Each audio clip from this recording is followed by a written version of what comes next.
Good morning, everyone. Today is September 5th, 2024, and welcome to the New Possibilities Hour, part of the Will Work for Food project, originated by Natalie Armstrong Motan. Every Thursday morning, Jean Lawler and I are delighted to host another cutting-edge webinar for mediators, arbitrators, lawyers, and everyone who negotiates. As you know, there's no charge for these great webinars. Rather, we ask people to contribute to a food bank if they like what they see and if they're able to contribute. Every week, one of my favorite parts of the program is when we announce the running total of just how much our generous audiences have contributed in honor of our great speakers since we began the series in the spring of 2020. Jean Lawler, would you please do the honors? Hi, good morning, everyone.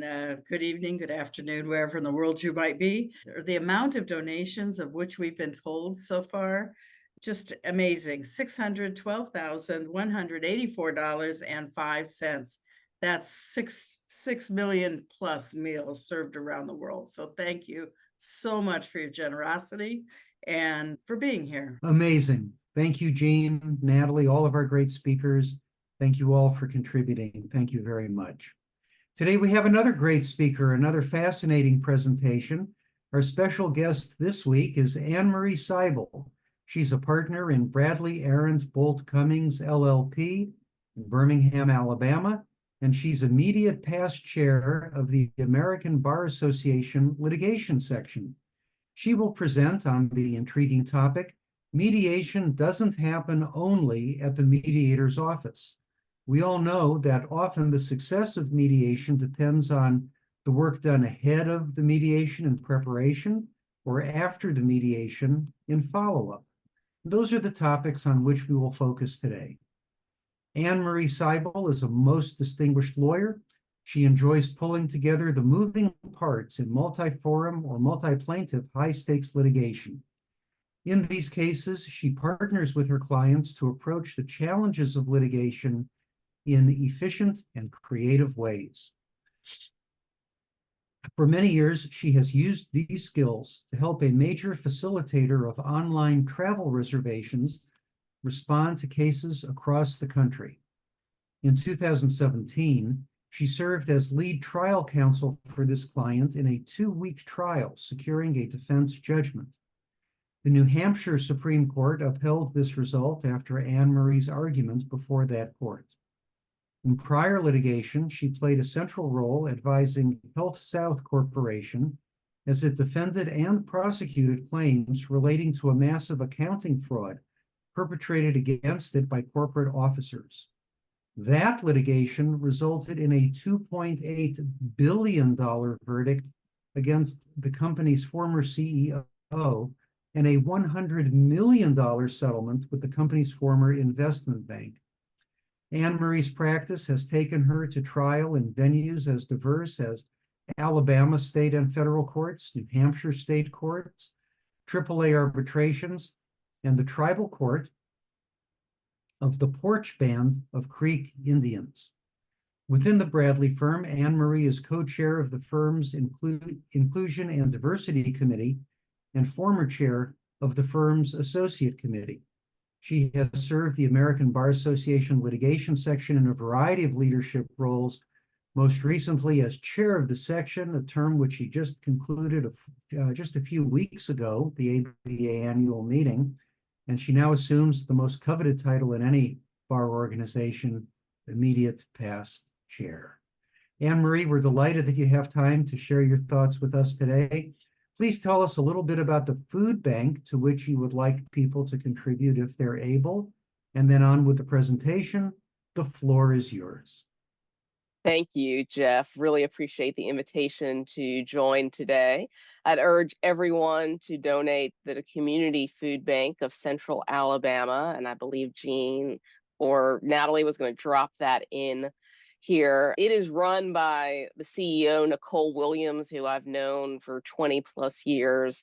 So I know exactly how it's run. It's run a very tight ship. They have really done a great job of partnering with the community to both buy food, get food from grocery stores and restaurants, obviously do food drives as well. And then they say their number one request really is just funding, because for every dollar that they receive, they can serve 4 meals. So thank you for anyone who cares to contribute to that. And thank you for Natalie for coming up for this fabulous idea. And I've encouraged Jeff to make this a little bit of just back and forth. I'll give a little bit of background on why I wanted to talk about what happens outside of the mediation room. And really, because in my experience, that mediation day can often be a disappointment, or you don't make as much progress, and often it's because of mistakes or lack of communication or lack of preparation to get there. And then on the other side, I've certainly been involved in a number of mediations where that day didn't work out, but because we left the mediation with agreements to talk again, and the mediator agreed to stay involved in some instances. In some instances, the lawyers did it on their own. We were able to make progress as we move forward. So, I mean, the biggest thing that I have run into is that fear of clients of asking for mediation somewhere along the way because of sign of weakness. And so one thing in terms of preparation that I encourage clients, and as we build out scheduling orders, to do is to put in a time where mediation would take place, maybe something early and then something after discovery, so that the client doesn't have to make that decision that I'm going. We say, well, it's in the order. We've got to get ourselves ready. And then once you know that, maybe Jeff and I can talk about, some of the steps that you would take to get ready for the mediation to be sure that it is as successful as it possibly can be. So Jeff, I don't know if you want to ask a few questions, or I can pick some topics. Oh, there's so much. Let's just start at the beginning, Anne-Marie. Okay. So figuring out when is the right time to mediate. Yes, if a judge has ordered or encouraged you, and we all know there is no such thing as a suggestion from a federal judge, right? So that has to overcome some resistance. At the same time, just because someone has ordered you to go to a mediation doesn't mean you're going in the right frame of mind, in a spirit of making a deal. So let me ask you, both the long-term and immediately before mediation day, what do you do to help ensure that the client, both your side and the other side, will be coming to the mediation in the right frame of mind? Well, I think one of the most important things is to be sure that from the very beginning, both sides are giving their client accurate description of strengths and weaknesses. I've certainly seen lawyers on both sides. I've seen, lawyers on my same side want to, say, we're going to win this no matter what. And that's how they're selling themselves to the client, is I'm the one who's going to win this case for you. And then you get to mediation. That's the first time the client has found out, oh, there's this defense that I didn't know wasn't really viable, or this was just a theory.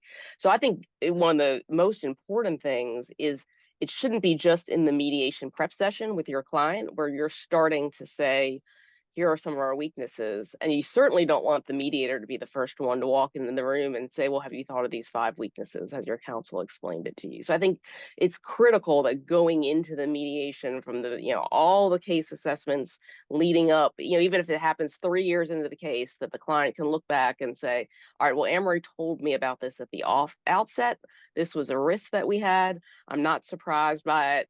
Because if they're surprised, then they lose trust in their counsel, and then you've lost your ability to have a successful mediation in and of itself. So sometimes, do you find that there's a mismatch between the factual or legal state of the record and the emotional state of the client? And how do you, I see by that smile that we've all been there. Tell us how you cope with those kinds of challenges.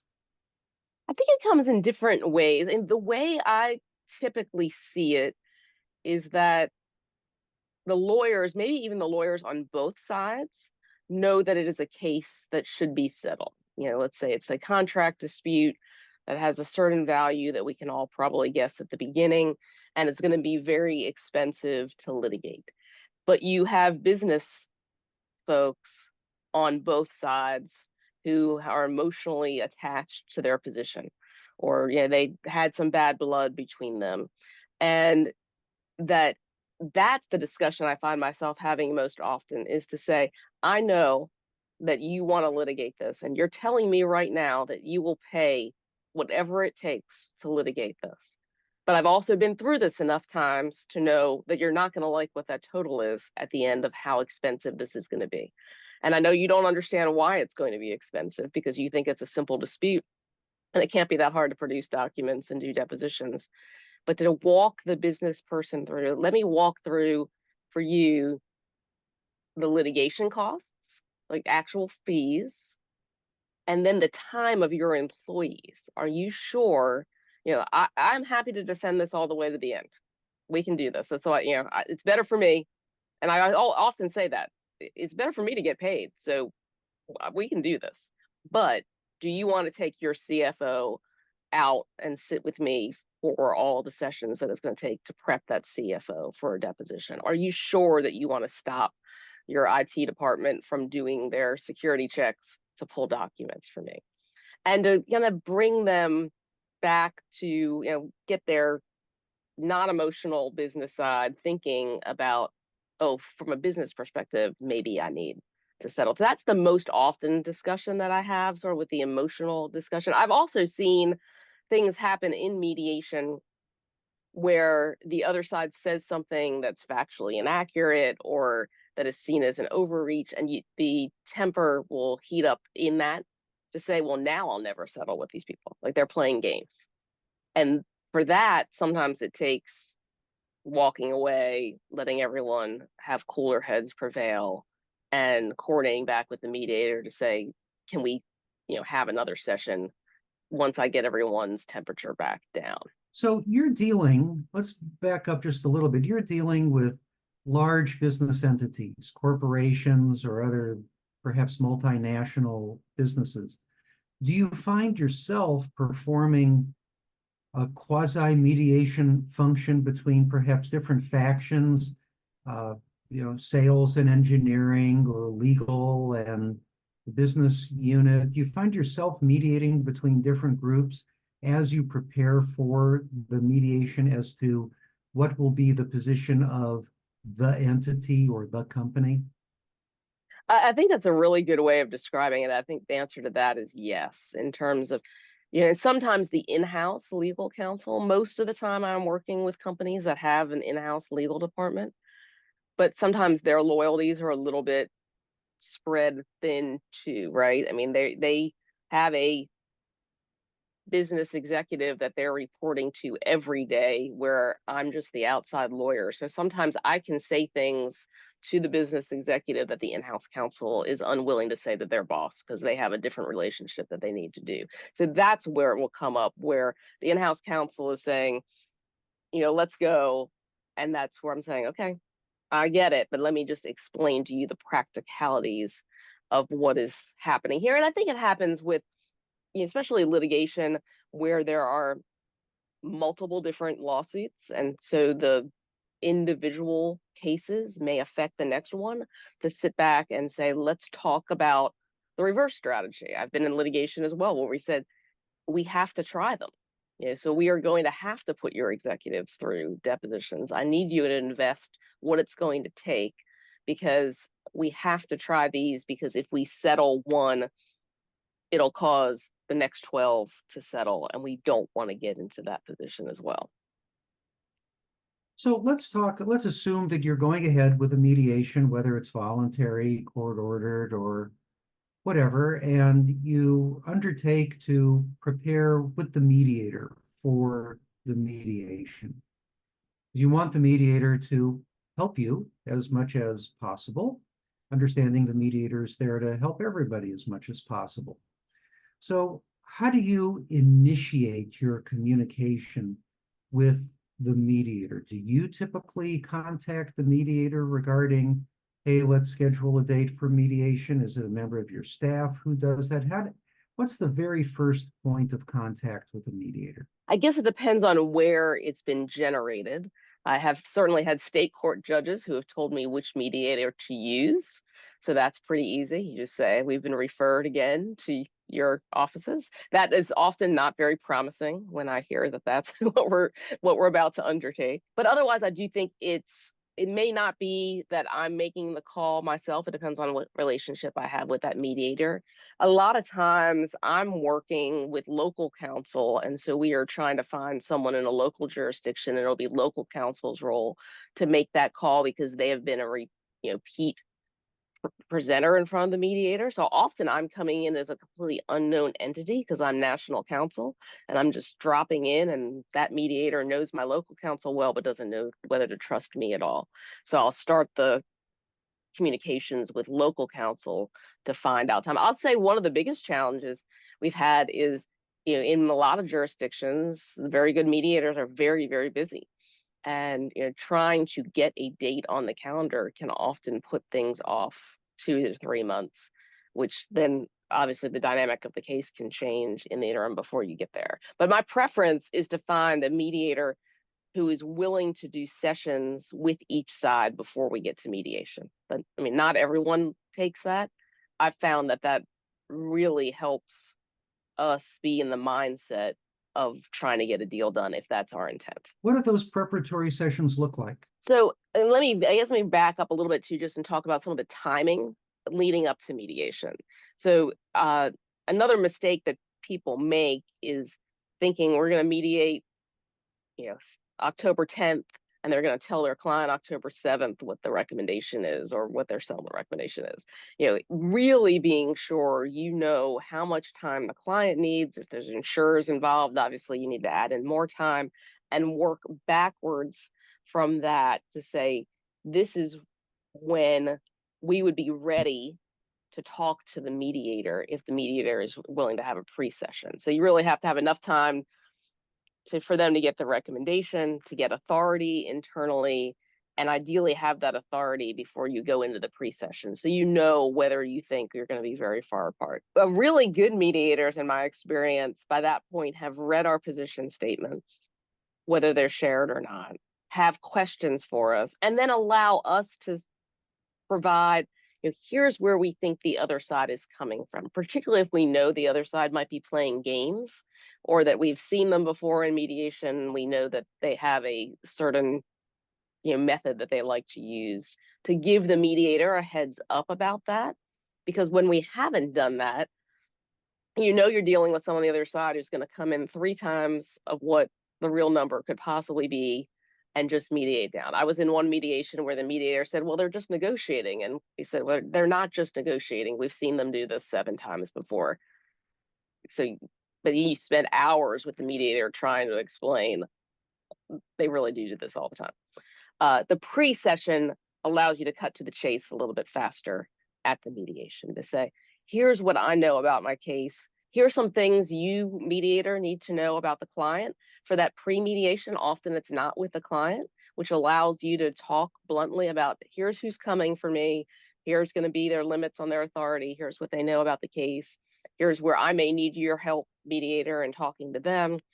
That's what I found really helpful. And then, I really have been even in mediations where the position statements have had gaps in the numbers going in that we think we can close before we get there to make the first offers more productive, and have had mediators help say, well, okay, I understand you think they have made a mistake in their calculation. Let me go back to them now and see if they can give you updated paperwork before the mediation, so we're dealing with real numbers and not inflated ones. So these are typically just between the lawyers and the mediator, and I assume you're doing this not with the lawyer from the other side, but it's a private conversation between you and your team and the mediator.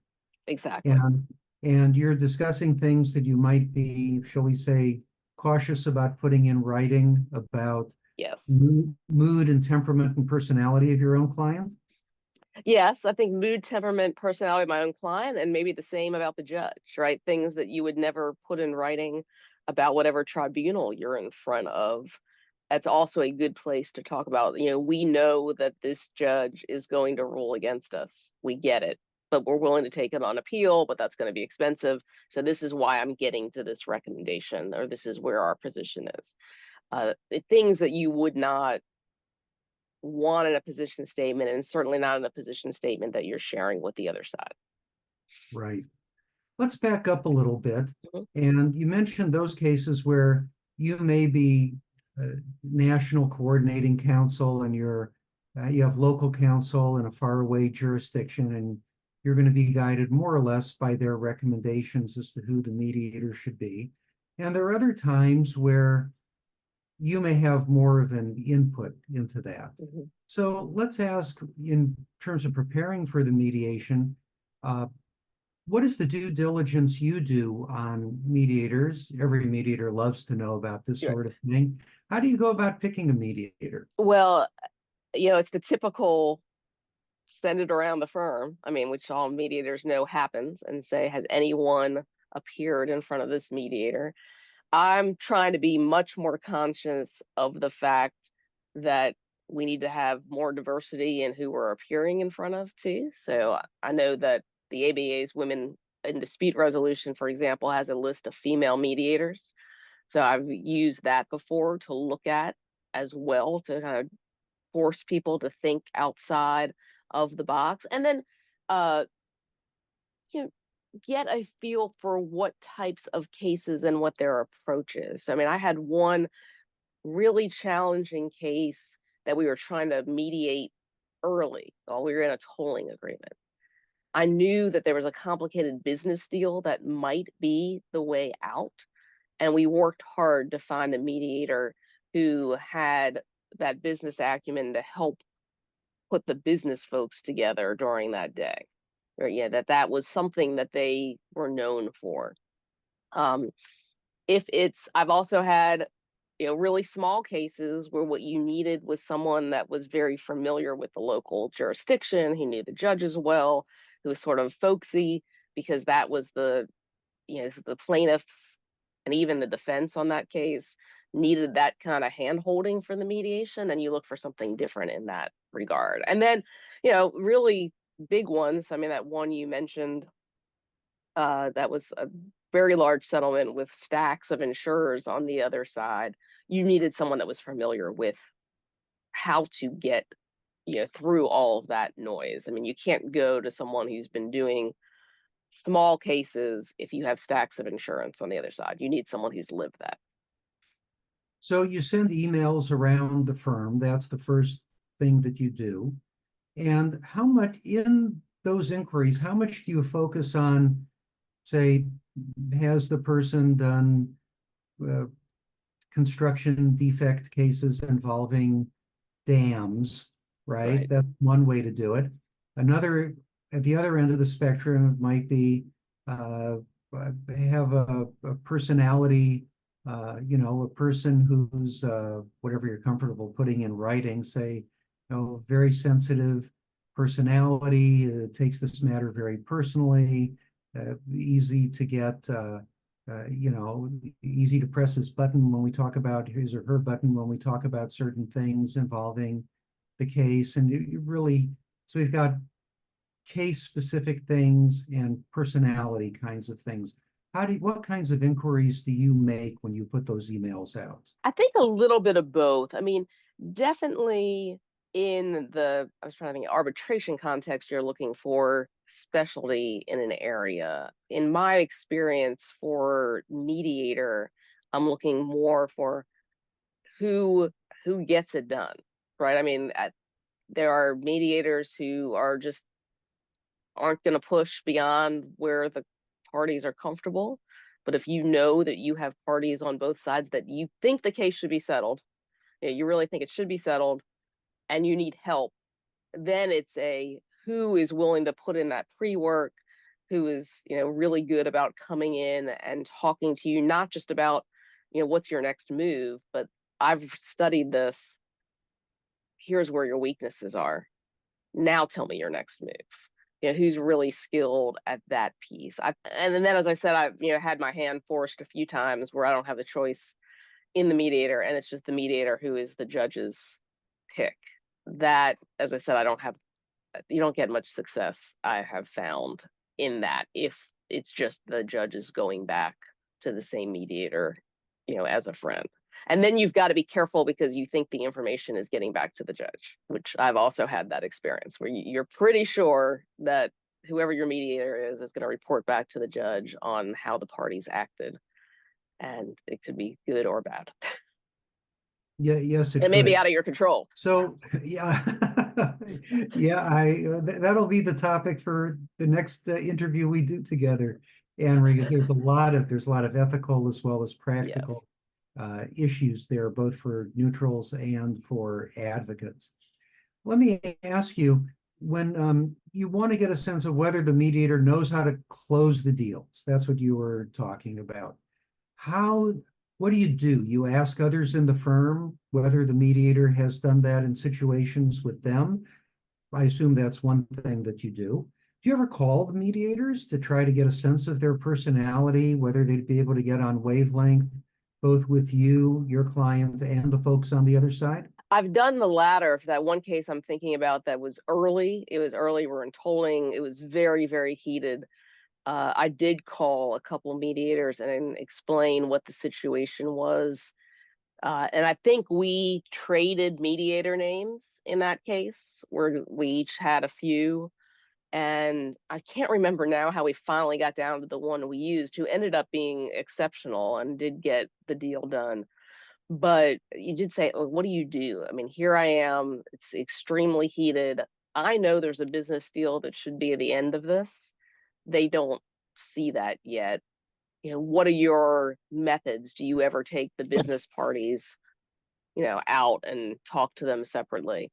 So I think I have done that. I've also done it. I think we've interviewed mediators in jurisdictions where we were looking for knowledge of the judge, right? That we were going into a case.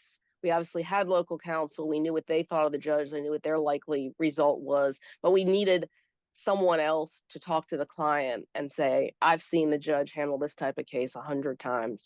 This is what they're going to do on summary judgment, or they're going to deny summary judgment.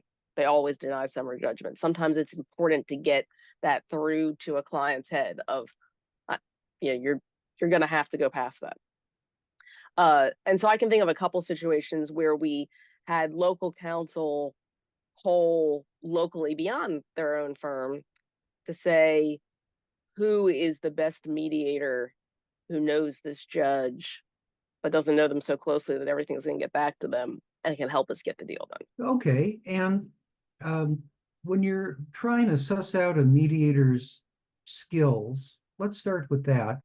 How do you think of a mediator's skills? What are the skills that a mediator needs to bring to bear, for which you're looking when you're doing your due diligence on a mediator? I think the number one thing is preparation.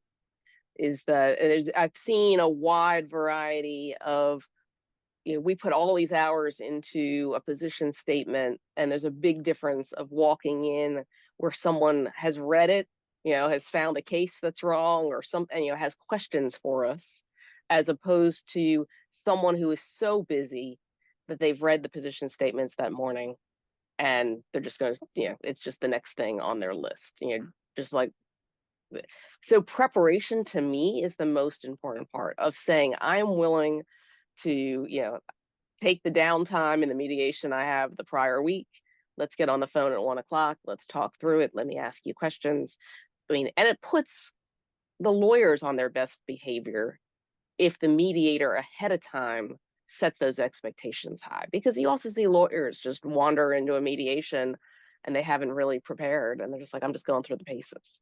So the preparation of the mediator, I think, is the number one thing. And then this is harder to figure out if you don't have enough repeat experience, but just, is the mediator just shuttling, or is the experience that the mediator comes in, spends 30 minutes in that room, really talks through the issues, walks through a couple different options and helps you get to the next move? Or is their only role, I'm just showing up, I just want your next number, I'm going to bring it to the other side?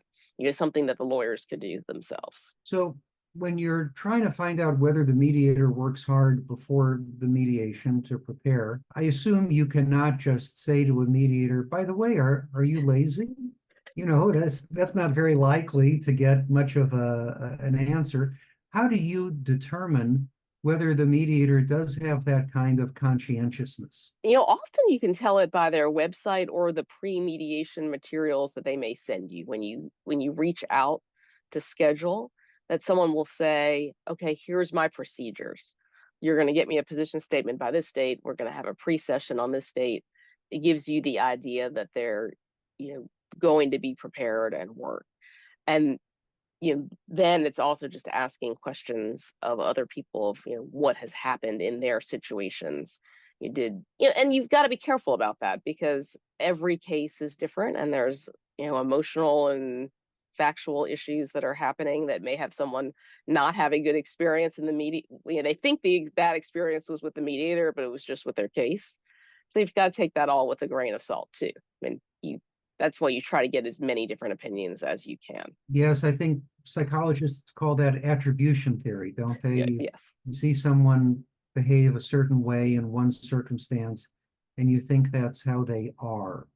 Whereas with yourself, if you fall short or have a problem, when you judge yourself, it's always a matter of the circumstances, not a matter of how you are. So yes, I agree. It's important to get multiple data points when you're trying to figure out how a mediator, quote unquote, is. So once you've selected a mediator, as you say, you get some information from the mediator. Please have a position statement or brief, whatever it's called in the particular area, to me by thus and so date. Then we'll schedule a time to talk to each other once I've gotten the mediation brief or statement. So let's talk about those mediation briefs or statements. All right, do you have some general rules as to what's effective and what's not effective, or what's appropriate and not appropriate when you prepare a mediation brief? Well, I think you've got to make it just long enough that brings the mediator up to speed, but not so long that they're never going to read it all, right? I mean, the lawyers are so deep in some of the details of the case. You've got to resist the temptation to just regurgitate your briefing in front of the court with extensive footnotes and things like that. I've seen people tempted to say, we've got to tell our entire story, and we filed a 100-page summary judgment, and we should attach that for the mediator. I mean, the mediator doesn't have time to do that. I generally find that it is helpful to have the piece that is exchanged with the other side and the piece that is just for mediator's eyes only. That it is generally useful. There are certain things that you want to tell the other side about your willingness to be there to mediate. You're there in good faith, but you have these 5 issues that I want to tell you. And then to have a piece with the mediator to say, and we recognize that we're in a jurisdiction where we're unlikely to get summary judgment. So we get it, but here's where we think our best position. So I like having a piece, even if it's just a cover letter.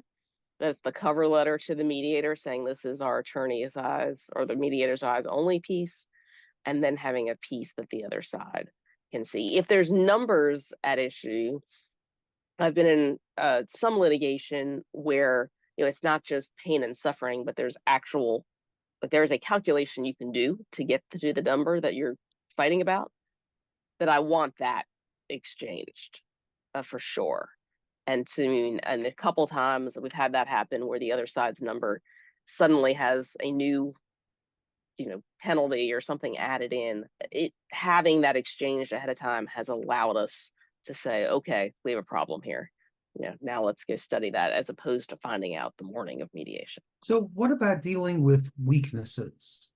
There's some conventional wisdom that mediation is a place for total candor and talking about the weaknesses as well as the strengths of your case. How do you deal with that in the run-up to the mediation, either in the briefing or in the preparation calls? I mean, I generally think you've got to acknowledge that with a smart mediator, because if you don't, you lose credibility with the mediator. I mean, my goal is to have that mediator trust what I'm saying 100%. So when I want them to push the other side, we've built up that trust and they say, okay, I know which side is telling me the truth, so I can push the other side a little bit more to get to the middle.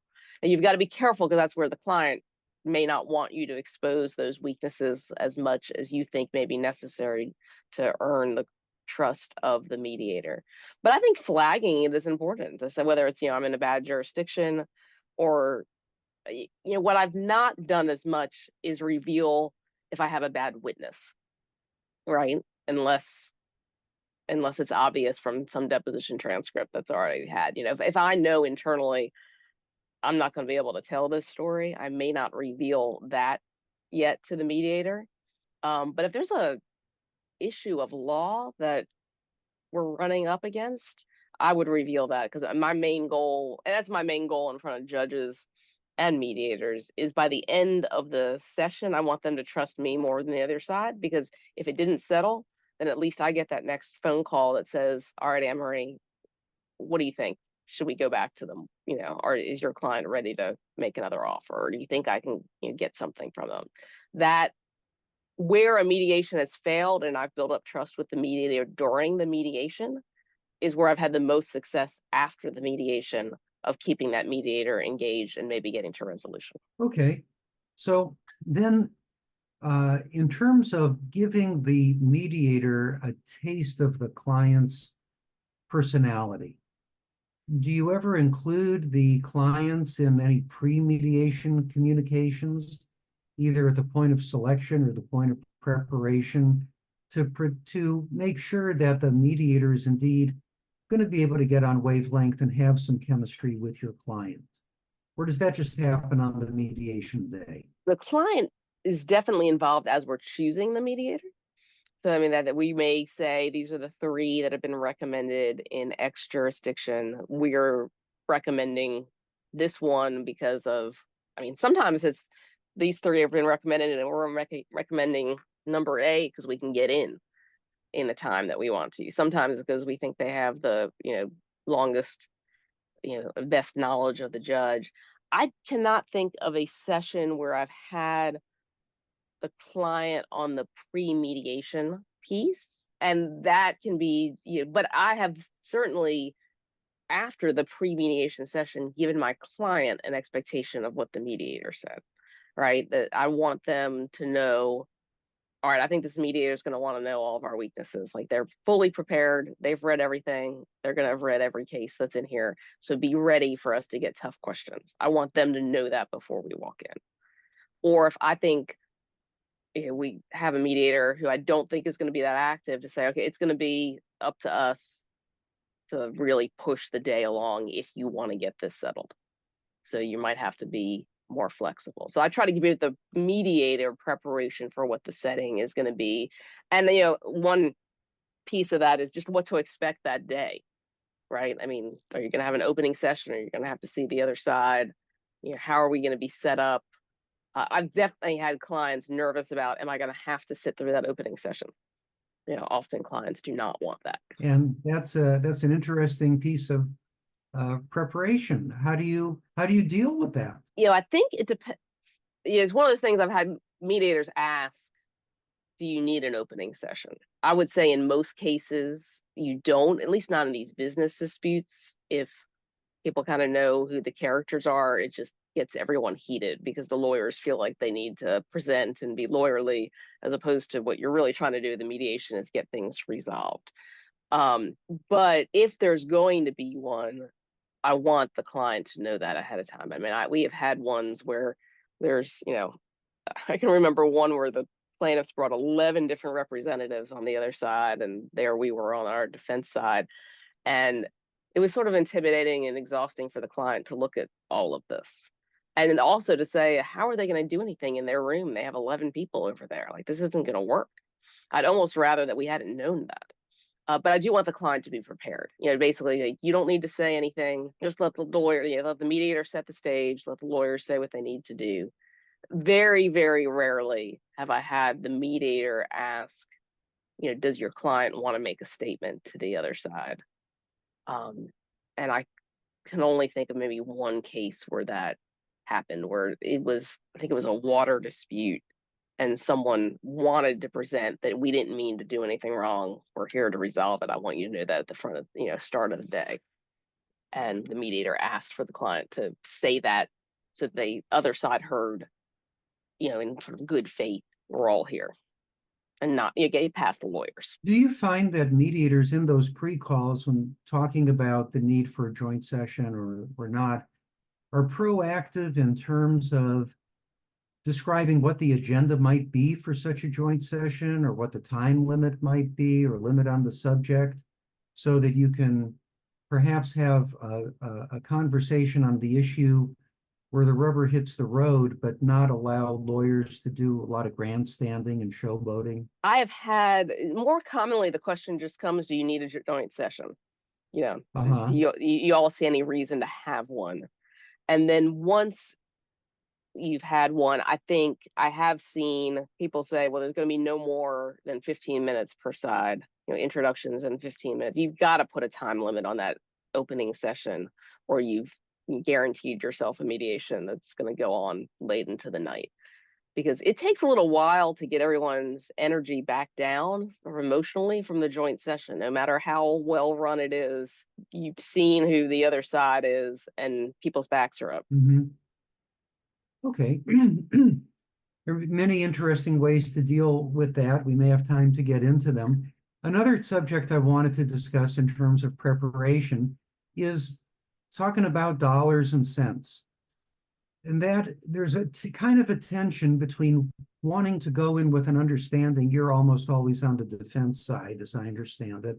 Having an understanding of what your top dollar is, having preparation on that, and yet having some flexibility, because after all, you come to the mediation, among other reasons, to learn things. Right. And you may learn some things either from interactions with the mediator, interactions with the other side, interactions with your own client, whatever, that may make you think to yourself, maybe we don't have the right top dollar here. Maybe we shouldn't be so generous, or maybe we need to be more generous. How do you balance that tension between being prepared and yet maintaining flexibility as you go into the mediation? I think, if possible, from the very beginning, talking in ranges with the client is helpful. And also, the way I've often approached it is very practically to say, here's where we think the exposure is. Here's where I think our chances are. Here are your defense costs. Let's come out with a number that makes sense, which gives you some flexibility in the mediation. If you find out all of a sudden information that goes from a 50-50 shot to even 80% shot of winning, that you say, all right, now we have a construct. We didn't just pull the number out of the air. It doesn't work for all cases, obviously, but if it gives the client something to hold on to say, I understand how you're getting to this number based on risk, and then we can change it as we go.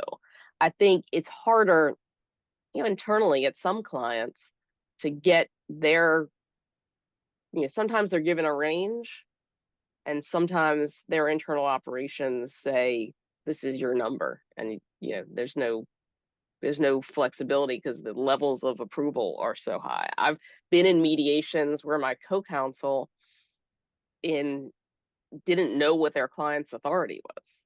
I've thankfully been in situations where my client has been pretty forthcoming with me about what their authority is, but there are clients who do not tell their lawyers what the authority is. And so the lawyer is flying blind and the client's holding on to that to make their own assessment as you go in. So I think you're right. I mean, you've got to be flexible. You also need to think a little bit with your client ahead of time about what your first offer will be, so that you aren't doing that in your first session. Ideally, particularly if you're working with other defendants, you have a good feel ahead of time of this is where we want to start, so that that first hour isn't spent with everyone arguing about where to start. So when you have multiple defendants, that changes the preparation calculus altogether, doesn't it?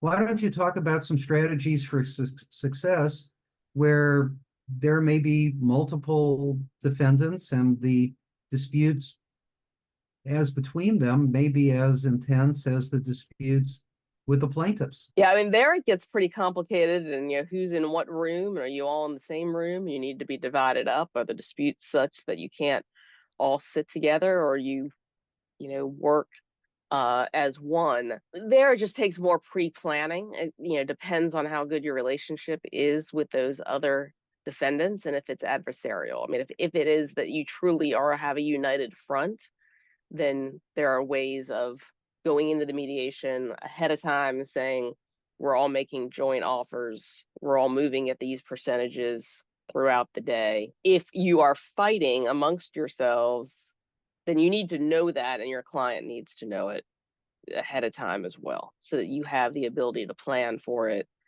That's where you need, I mean, then you go back to your question about how you find the right mediator. Then you do need to find a mediator who very often is in more than two-party disputes, who is very comfortable shuttling from room to room and dealing with what's happening on the defense side. Or I've seen it on the plaintiff side too, where there's multiple plaintiffs and they can't agree on how they value the case. And so you're getting demands that don't make any sense. And I imagine, as always, you you want to be the one who, in the mediator's eyes, is most trustworthy, so that when the mediator wants to know what is going on here, Yeah, right. You want to be the one who has the credibility, not only in your own client's interest, but also in the interest of the overall mediation, making a deal for everybody. You want to be the one to whom the mediator can turn. I think that's exactly right. And I can think of one mediation, the day went very poorly, but I knew it was a good sign when the last hour or so, the mediator was sitting in our room, just saying, okay, walk me through what's happening in that other room. Like, I don't understand why they're doing what they're doing. Can you explain it to me? And then, one thing that I did want to mention as we talk about, both sides of the mediation is what we did in that last session, where the mediator knew that he trusted our room. He knew that it was dysfunctional in the other room, and it literally was. And he said, well, what can we get out of today that is going to help you when you go back to this judge? So for that one, we walked out with stipulations as to the numbers at issue. And, where he said, I want you to get something to bring back to the judge so that you can say you were successful, that you were here in good faith. Let's see what we can do. That case did not settle afterwards, but we still got something out of the mediation. And it was because the mediator had gotten to the point where he says, all right, you all are shooting me straight. Let's see if we can get something that is going to make the ride easier from here on out for you. Well, this is interesting because earlier you used the term failed mediation, and I got the sense that you were using it synonymously with did not settle. And yet here you're offering what I think is perhaps a more subtle idea of what success is in mediation. Can you comment on that a little more broadly? No, I think that's exactly right. I mean, there are some cases, and that one I'm talking about, we were ordered to mediation. There was no choice. We did not think it would settle, but you kind of get your hopes up leading into mediation anyway. You're like, we're going to mediation. We're all traveling across the country. Maybe something magical will happen. It didn't, but we walked out with something that was useful in the case and expedited the resolution, right? It probably shaved 6 to 9 months off the litigation by coming to agreement on numbers, and let's just move forward and we can take the thing up on appeal when we lose. And I think there's also, failed mediation days where there is just something went wrong. There was a disconnect in the numbers. And that is where I do think really good mediators can help as well, to say, all right, people are out of authority today. There's some disconnect. I'm going to send you out with these tasks. I want you to go explain to the other side how you got to this number. And then in 2 weeks, let's have the lawyers get back on the phone for 15 minutes and see if there's something we can do.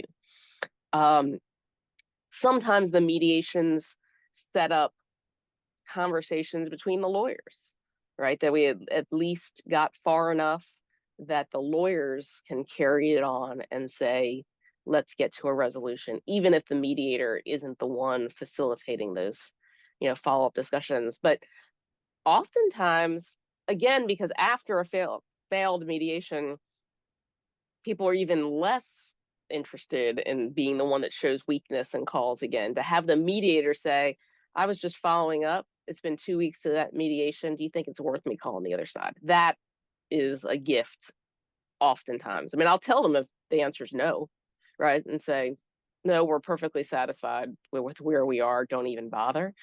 But in other circumstances, I'll say, yeah, call them and just see if they have another number. I'll bring it back to my client. I think tempers have lowered enough that we can do that. What are other components of appropriate or good best practice follow-up by mediators in situations where a case hasn't settled? Well, I do think the follow-up, just sort of, even without you asking for it, just to say, let me check in 2 weeks later and see what's going on. Not to try to sell your services, just to say, like, let's just see if we can get this off your docket if you think it needs to get off the docket.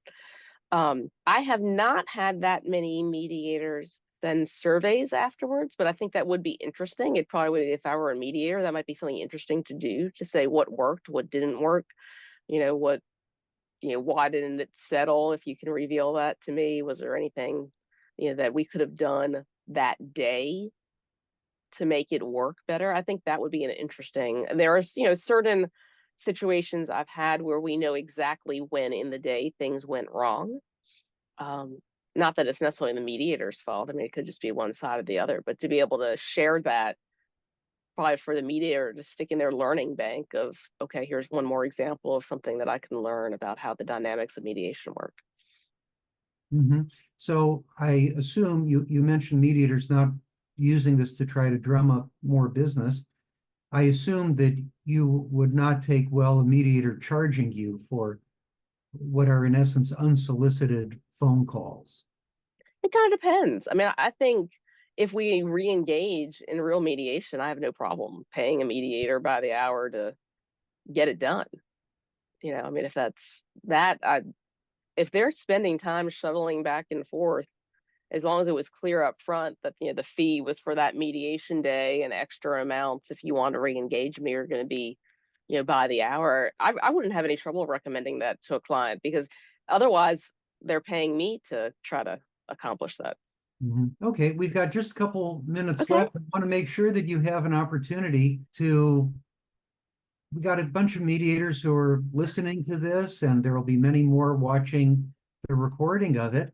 If there are words of wisdom that you want to share that you haven't had a chance to share yet, please illuminate us. I don't think there's any other words of wisdom. I love the area of mediation. Hopefully I will get to do it at one point too. And as on my list of to-dos, now that I am past, I get to hopefully get trained. I just think it's something that we should be using in litigation and not have it be a sign of weakness. It doesn't, I mean, litigation is very expensive. Business disputes are expensive. A lot of other disputes are very expensive. The court system is overburdened. So just kind of keep at it and say, let's find ways to work it into scheduling orders early so that you can have a consideration of resolution. So you don't have the inevitable conversation of, well, if I ask for mediation, it's going to be a sign of weakness. Advocate for having that more present. And then I'm going to do my part to keep looking for diverse mediators and being sure that we're having our mediators reflect who our litigants are. All sounds good. Jean, do you have any words of wisdom you'd like to share, or any quick questions? Well, I loved hearing all of your comments. Thank you so much, Anne Marie. I thought the ones you were talking about where there's multiple parties involved were especially apropos, because so often that is the case. And whether it's multiple defendants, multiple plaintiffs, it's not always easy. That, and then the actually pre-mediation sessions, as opposed to just phone calls. That's I think a helpful suggestion to people. I don't know if you'd have anything more to comment on any of those. Yeah, I think that our switch to Zoom has allowed that the opportunity for pre-mediation. I can't recall doing it as often when we were doing only in-person mediations. But now I find that even if we're traveling for the mediation, mediators are finding it easier to offer a pre-mediation session. And I would definitely, encourage that. Zoom has changed our lives. It has, for better and worse. Yeah, that it has. As demonstrated by the fact that here we are right now at this very moment, right? Right, All exactly. over the country and perhaps all over the world will be watching this. Well, this has been a tremendous program, very educational, I believe, for mediators and advocates and clients, as well as to how to get the most out of the process. So Anne-Marie Seibel, thank you so much for this. We encourage people, if they're in a position to do so, to support the Community Food Bank of Alabama. And the website for that is https://feedingal.org. That's https://feedingal.org. Anne-Marie Seibel, thank you very much for this very educational hour. Jean, Natalie, our audience, thank you as well. And with that, we are complete.